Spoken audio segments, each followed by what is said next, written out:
Hello, my name is Carol A. Breckenridge, and I'm the very, very proud owner of this Silbermann piano, and I'm very happy to introduce Kerstin Schwarz, the maker of this wonderful instrument. So she will tell you more about the details.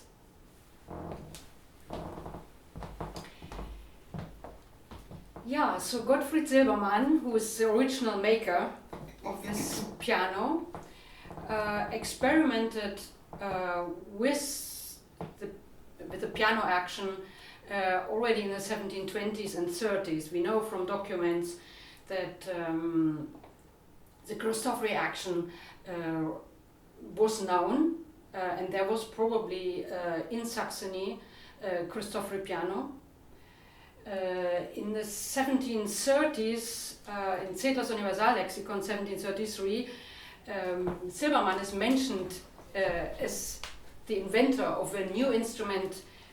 He calls it Fortepiano, written in French. And yeah, the surviving instruments are from the later period, from the 1740s. There's one, 1746, which is in the museum in Potsdam in Sanssouci. Then there is another one which Frederick the Great owned, which is not dated and not signed, but in comparison to the one signed in the Germanisches Nationalmuseum in Nuremberg, which is dated 1749, which has the same extension, keyboard extension, and the same amount of registers, we can assume that this second surviving piano in Potsdam is also from the 1749.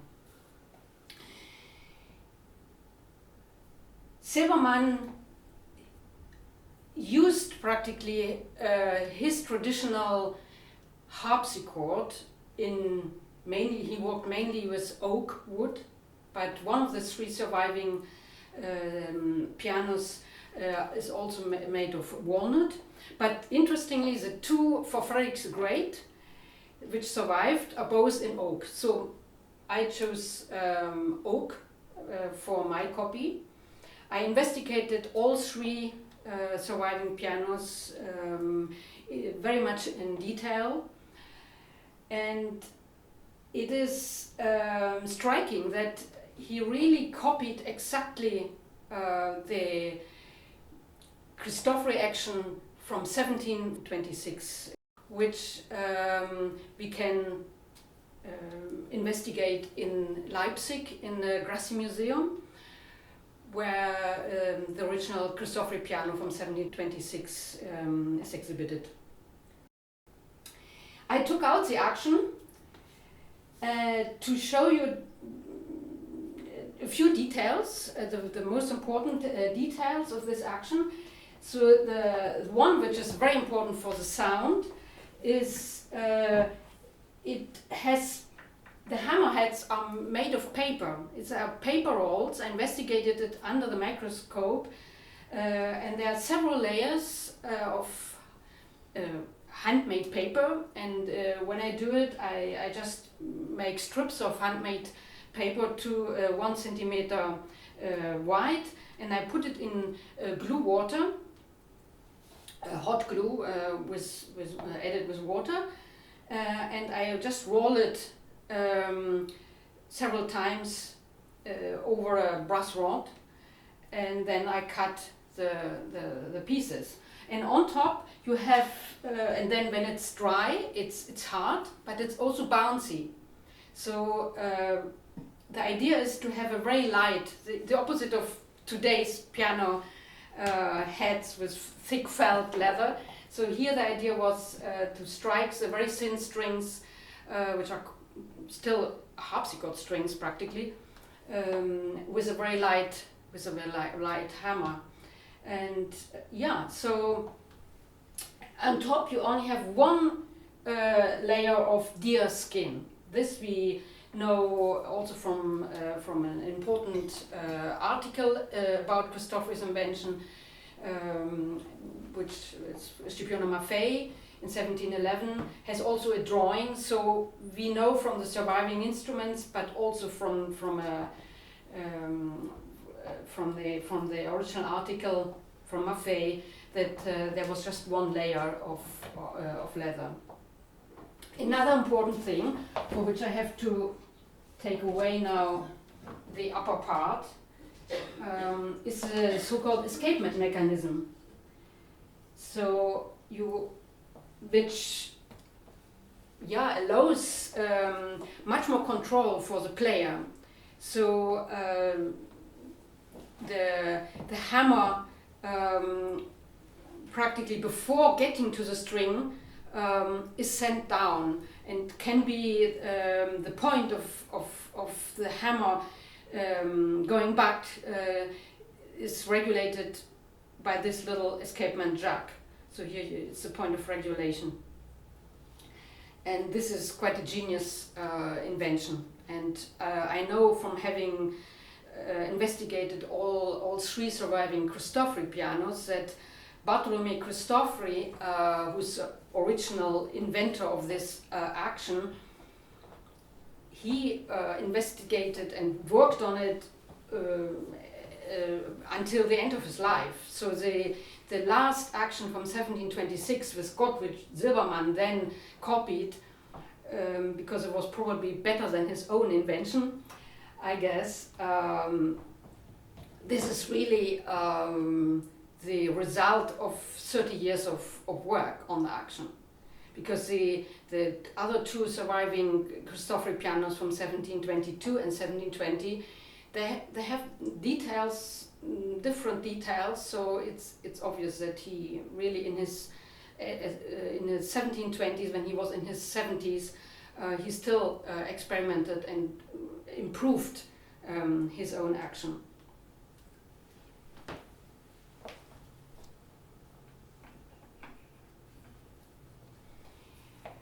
One other interesting detail he copied from Cristofori is that the strings, which normally are fixed above the Wrestplank, with the strings going above, and then there is the tuning pin. In Cristofori and Silbermann, the pins go through the Wrestplank and are mounted underneath. So it's it has an advantage for the case structure. For the tension is, I think, more equally distributed, but it's also good for this new action, which is striking from underneath, the hammer striking from underneath. So it has several advantages. And maybe we can have later a look underneath, so to have then a view how the Wrestplank looks with the strings underneath.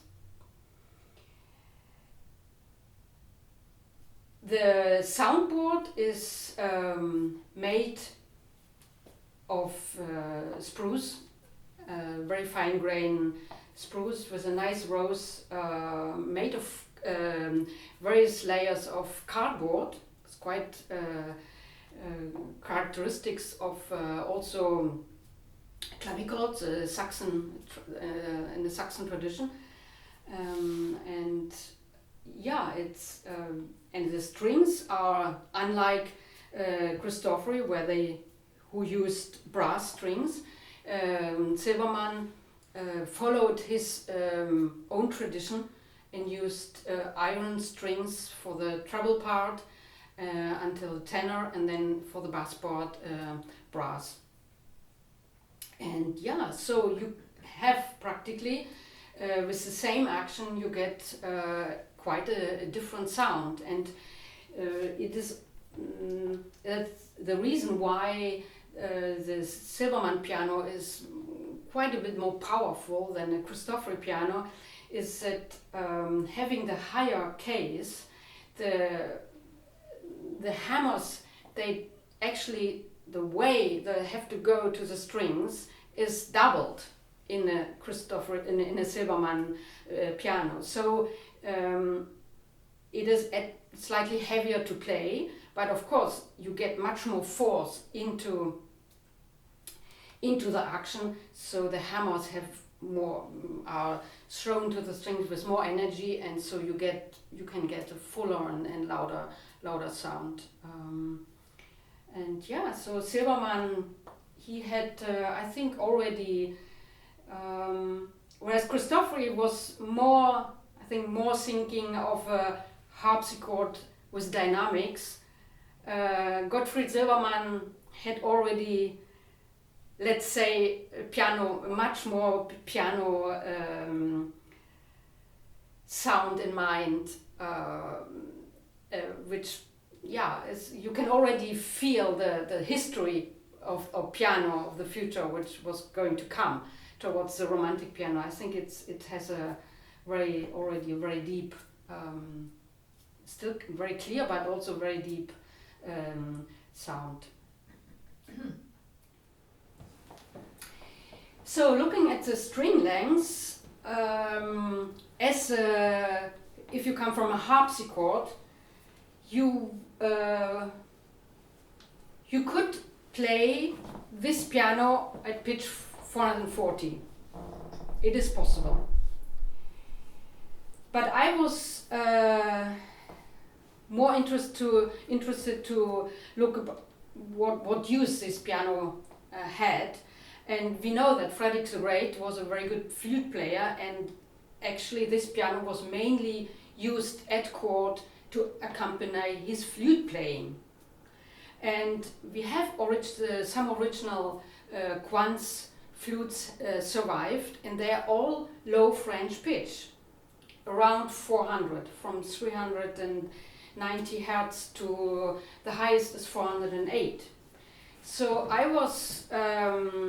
decided for my copy to have, there is also transposing, so I decided to have the main position, which is the higher position, to have 415, and then to have the lower position with the transposing half a tone to around 390, which matches then very well the flute, the historical flute pitches. And yeah, so I'm satisfied with the sound, and I think this could be already, by experimenting, probably Silbermann, we don't know about, we don't have dated and signed Gottfried Silbermann harpsichords, but in comparison to harpsichords, Saxon harpsichords of the time, yeah, he may have understood that by striking string sounds and is more secure if you have it with a bit less tension. It's a bit the opposite of a harpsichord, which the harpsichord sounds is best quite close to breaking point. And yeah, I think this Gottfried Silbermann probably already understood that a hammer striking the strings needs, it sounds very well also a bit under, and it's just securer because there's much more force on the string than if you just pluck it. So are there any surviving instruments with original strings? No, not Cristofori and Silbermann. No, they're all they all have been, well. The one in Nuremberg was thought to be old, and I think from the griddles at the Hitchpin, but then by trying out, it is actually too heavy. I mean, if we compare it, for instance, we have documents of a Stein, Johann Andreas Stein pianos from the 1770s. We have gauge numbers, and if you analyze them, then the stringing on the Gottfried Silbermann piano in Nuremberg, which is always said could be original, is thicker than what the gauge numbers of a Stein piano from the 1777 is. So I chose a little bit lighter stringing than there is on there, because the bass is just overdone, and the balance is not right. So working a bit with specialists like Stephen Burkett and looking at the gauge number we have from mainly Viennese pianos, from the early ones, you can get quite close, I think, to what it could have been. And this is strung in Burkett wire? This is strung in Burkett, yeah.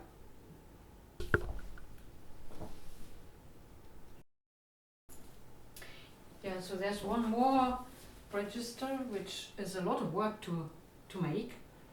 And this is, to imitate the famous panteleon, which was a big dulcimer, and panteleon Hebenstreit became famous by dancing around it and playing the instrument with various little hammers, some with cloth, some without, but then damping it with his arms. And Gottfried Silbermann made this giant, about 3 meters long.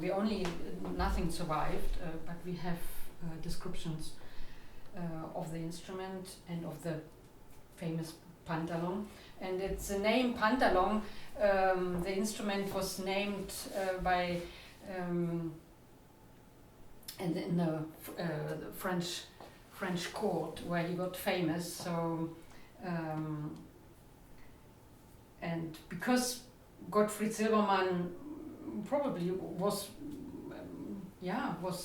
having the sound in his mind, so he tried a version for his new piano, and he made a complicated system. It's in the original instruments it's practically ivory pieces, which are, as you can see, mounted on a wooden frame, and they are let down to the strings and stop like just 1 millimeter above the strings, and then from underneath the hammer, when it strikes against the string, is also striking this, and it makes a silvery tone.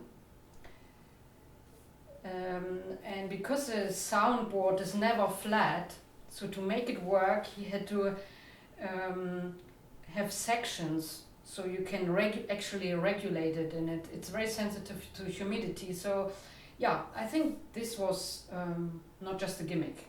This is probably they really liked to use it, and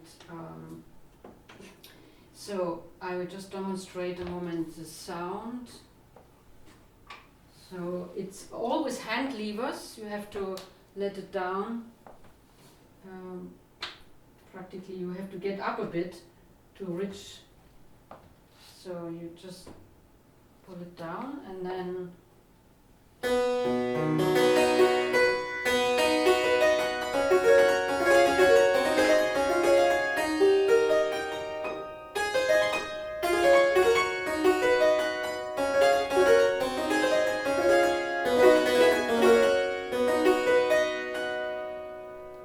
can also use it just with unacorda, which then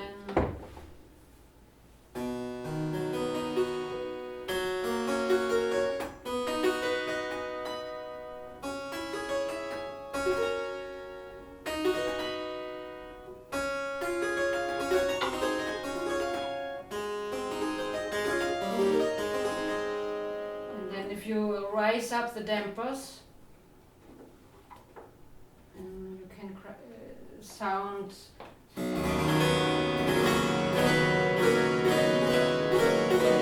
spheric sound.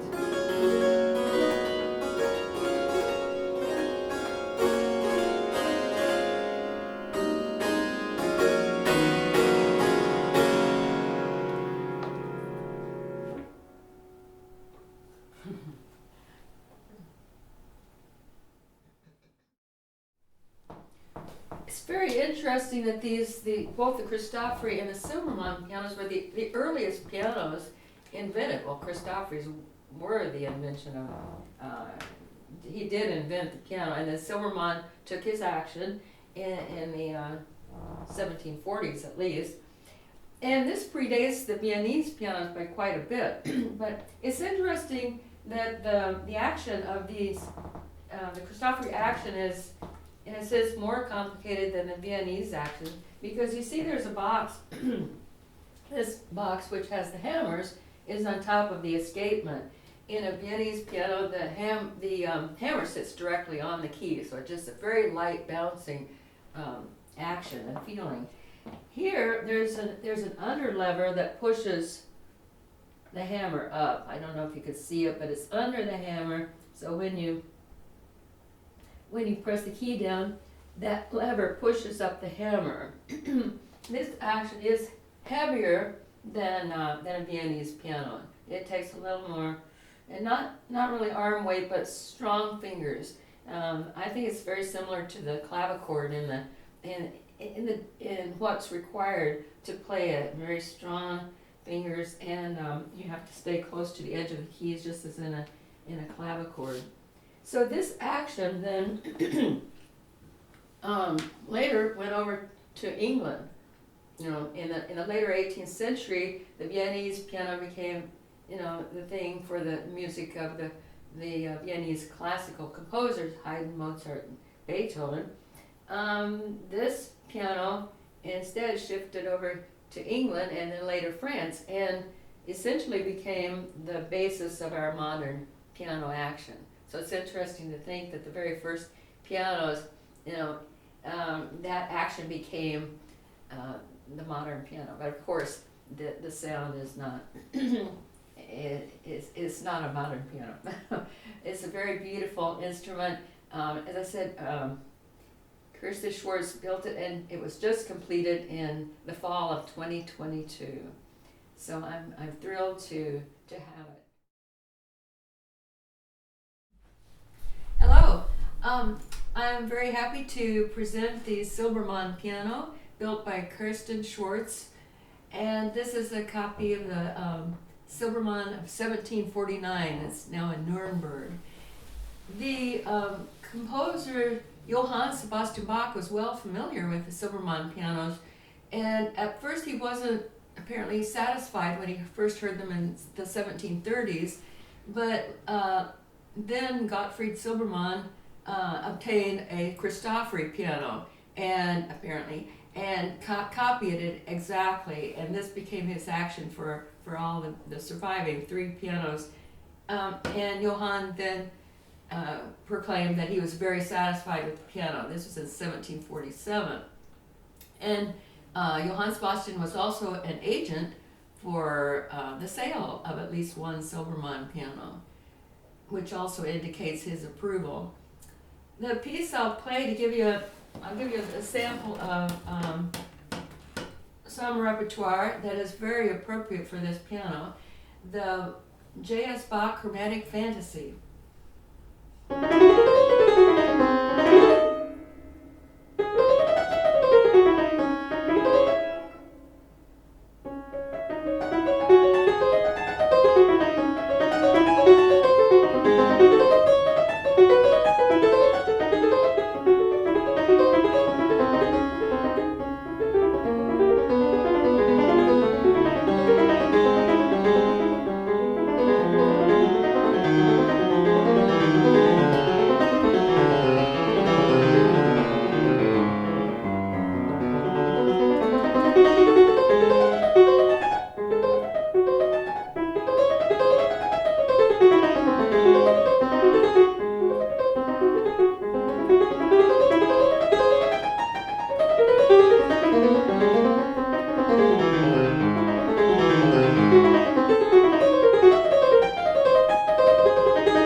Johann Sebastian's son, Carl Philipp Emanuel Bach, very well knew the Silbermann pianos because he worked at the court of Frederick the Great in Berlin and Potsdam, and Frederick the Great bought some Silbermann pianos for these palaces. So, and in fact, Johann Sebastian visited his son in 1747, and that's when he played the Silbermann. He was taken to the Silbermann piano right away as the new thing, and he declared himself very, very happy with it. So his son, CPE Bach, was very interested in the contrasts in music, and he wrote a lot of dynamics, which of course the piano can do so well, as of course the clavichord can also. But CPE Bach did write a lot of dynamics in his music.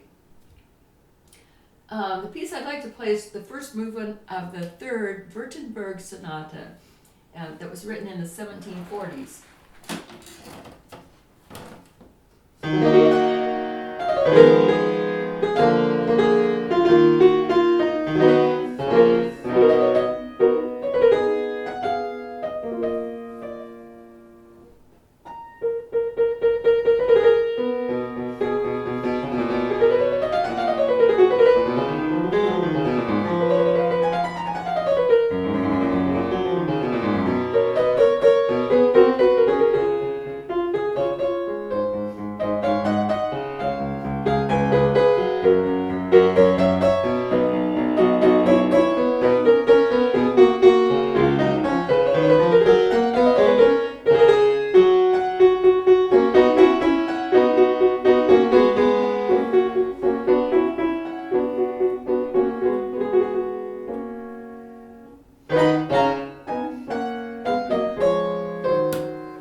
maker, invented the piano around 1700.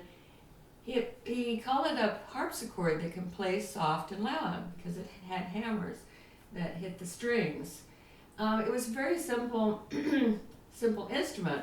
When Gottfried Silbermann, Saxon organ builder, and also other early keyboards, when he decided to use Cristofori's action, he put it into a larger case, and also added some extra stops.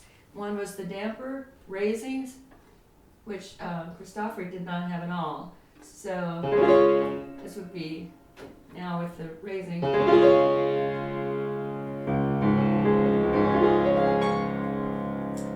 And also unacorda, so you can shift the keyboard to the left and hear just one string.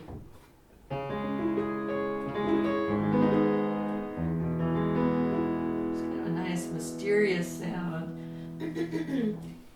which makes sense for an organ builder because he did like those special effects. He was also interested in the panteleon, which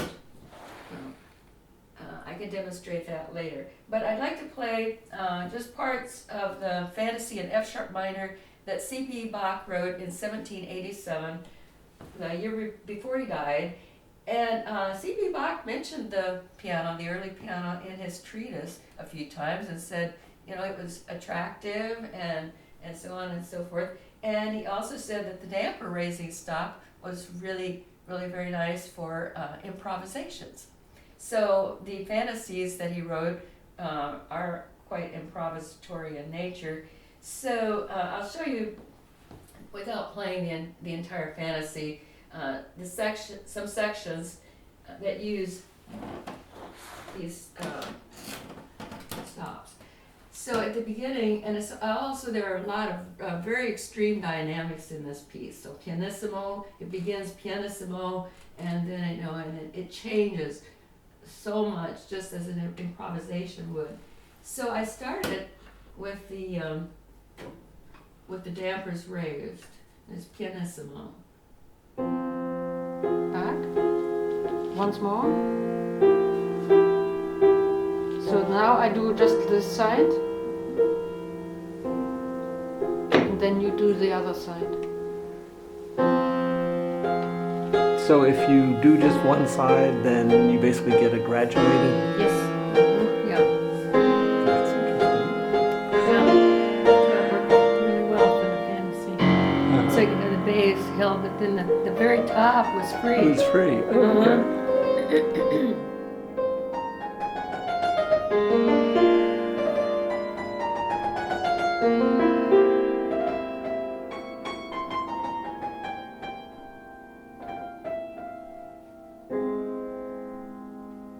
It's very interesting sound. And then there's another section that's marked largo, also pianissimo, and I use the unacorda.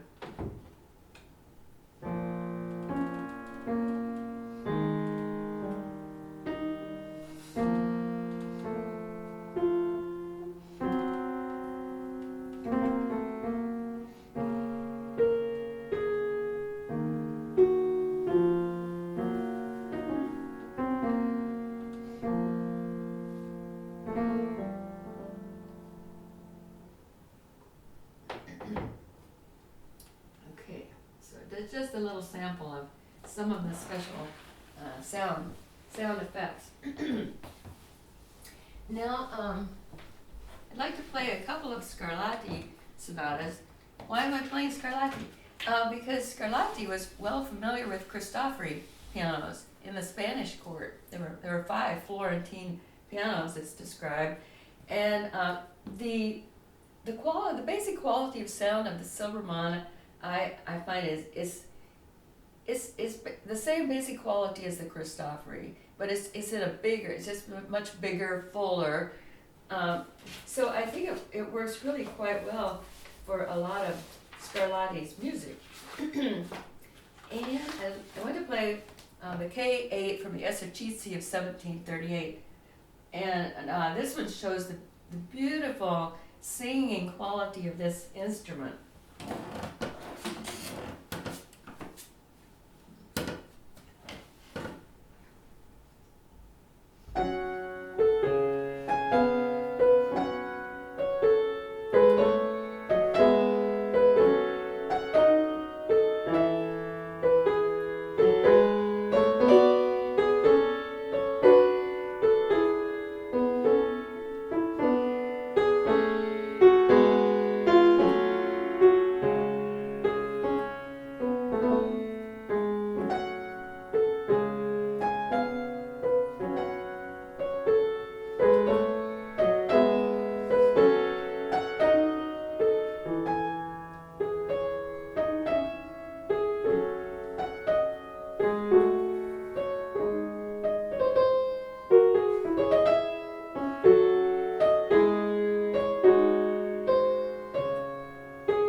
and also Scarlatti's K4 from the Essercizi.